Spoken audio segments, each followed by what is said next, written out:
تھے۔ درزی بہت ہی غریب تھا۔ درزی کے پاس صرف ایک بکری تھی۔ تینوں لڑکے اسی بکری کا دودھ پیتے اور کسی طرح گزر کرتے۔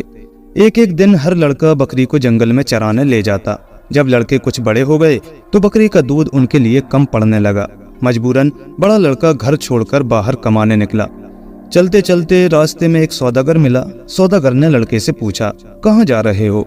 لڑکے نے سارا حال سنا دیا۔ سوداگر کو اس پر ترس آیا اور اپنے پاس نوکر رکھ لیا۔ سوداگر نے خریدنے اور بیچنے کا کام اس کو سکھایا۔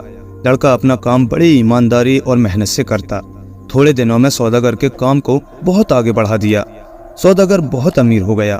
سوداگر لڑکے کے کام سے بہت ہی خوش ہوا۔ جب کام کرتے کرتے کئی برس گزر گئے تو لڑکے نے گھر جانے کی چھٹی مانگی۔ سوداگر نے خوشی سے چھٹی دے دی اور کہا، میں تمہارے کام سے بہت خوش ہوں۔ تمہاری ایمانداری کے بدلے میں تم کو یہ عجیب و غریب گدھا دیتا ہوں۔ یہ گدھا اپنے ساتھ لے جاؤ۔ جب تم اس کے منہ پر تھیلی باندھ کر کہو گے کہ اگل، تو یہ فوراً سونا اگلے گا اور پوری تھیلی بھر دے گا، خواہ تھیلی کتنی ہی بڑی کیوں نہ ہو۔